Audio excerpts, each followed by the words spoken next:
پر کوئی حرج نہیں ہے، کوئی گناہ نہیں ہے، ان تبتغوا فضلا من ربکم، کہ تم اللہ کا فضل یعنی حلال رزق بھی تلاش کر لیا کرو۔ سبحان اللہ، حلال رزق بھی تلاش ہے۔ حضرت امامہ تیمی رحمۃ اللہ علیہ تابعی ہے، یہ عبداللہ ابن عمر کے پاس آئے، کہنے لگے حضرت میں اپنی حج کے دنوں میں اونٹنیاں کرائے پہ دیتا ہوں کہ لوگوں نے جانا ہوتا ہے، تو دوسرے لوگ کہتے ہیں اس کی کوئی حج نہیں، یہ تو کمائی کر رہا ہے، اب بتائیے میں حاجی ہوں کہ نہیں ہوں؟ تو وہ کہنے لگے حضرت عبداللہ ابن عمر رضی اللہ تعالیٰ نے فرمایا تو نے احرام باندھا؟ جی باندھا۔ فرمایا رمی جمرات کی، کنکریاں شنکریاں ماری؟ کیا۔ کیا تو نے مزدلفہ میں قیام کیا؟ کیا جی۔ کیا تو نے عرفات میں قیام کیا؟ یوم عرفہ کا وقوف کیا؟ جی کیا۔ فرمایا تو حاجی ہے۔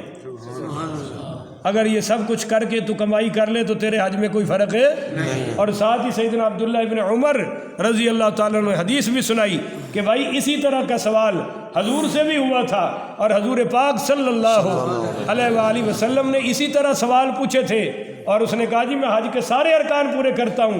آپ نے فرمایا پھر تیرا حج ہو گیا، سبحان اللہ، پھر تیرا حج ہو گیا اور تو حاجی ہے۔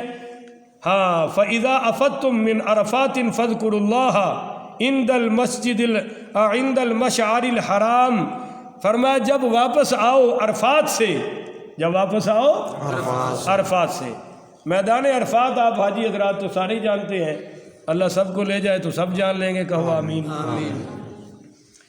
سب سے بڑا حج کا رکن اعظم ہے وقوف عرفہ۔ میدان عرفات اس کو کیوں کہتے ہیں؟ کوئی کہتے ہیں کہ جبریل علیہ السلام نے حضرت ابراہیم علیہ السلام کو یہاں حج کا طریقہ سکھایا تھا، سارے رکن بتائے تھے، اور پوچھا تھا اعرفتو، کیا آپ نے پہچان لیا؟ انہوں نے کہا اعرفو، میں نے پہچان لیا جی، اعرفتو میں نے پہچان لیا۔ اعرفو آپ نے پہچان لیا؟ انہوں نے کہا جی اعرفتو میں نے پہچان لیا۔ تو اس وجہ سے کہ حج کے طریقوں کو پہچانا اس لیے عرفہ کہتے ہیں۔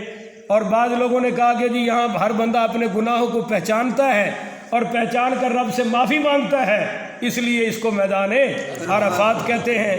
اچھا، بعض نے کہا جی یہاں حضرت آدم اور اماں جی حوا کی ملاقات ہوئی تھی، انہوں نے یہاں ایک دوسرے کو آ کے پہچانا، ان کا ملن ہوا تھا، اس وجہ سے اس کو میدان عرفات کہتے ہیں۔ بعض علماء نے اور بھی تو فرمایا جب تم عرفات سے واپس آؤ تو فاذکروا اللہ عند المشعر الحرام، تو تم مشعر حرام جو مزدلفہ کے پاس ہے، ایک پہاڑی ہے اور راستہ گزرتا ہے، فرمایا اس میں اللہ کا ذکر کرو، اور وَاذْكُرُوهُ كَمَا هَدَاكُمْ، اور ذکر اس طرح کرو جس طرح تمہیں ہدایت کی گئی ہے۔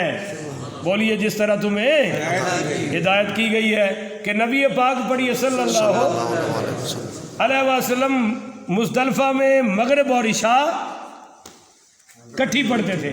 بولیے مغرب اور عشاء کٹھے پڑھتے، کیوں جی؟ حاجی صاحب ہون بھی کٹھی ہی پڑھتے ہیں، اب بھی کٹھی ہی پڑھتے ہیں، کیونکہ حضور نے پڑھی ہے، اذانیں ایک ہوتی تھی اور تکبیریں دو ہوتی تھی۔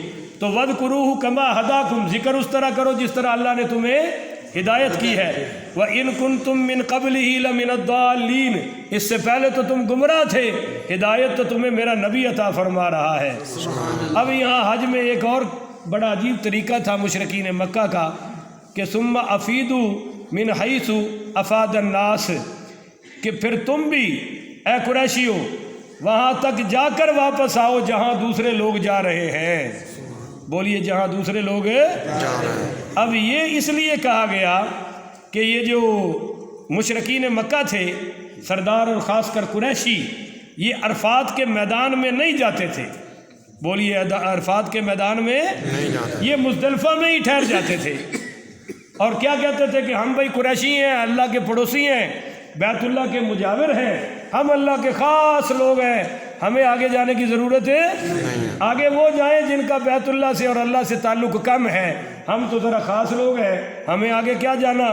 تو اللہ نے فرمایا ثم افیدوا من حیث افاد الناس، تم بھی وہاں سے ہو کر آؤ جہاں تک لوگ جا رہے ہیں۔ بولیے جہاں تک لوگ واستغفر اللہ، اور اپنے ان گناہوں کی اللہ سے معافی مانگو۔ ان اللہ غفور الرحیم، بے شک اللہ درگزر کرنے والا ہے اور اللہ رحم کرنے والا ہے۔ فَإِذَا قَضَيْتُم مَّنَاسِكَكُمْ فَاذْكُرُوا اللَّهَ، اور جب تم مناسک حج کے پورے کر لو، جب حج کے مناسک پورے کر لو تو فذکروا اللہ، اللہ کا ذکر کرو۔ سبحان اللہ، بولیے جی کس کا ذکر کرو؟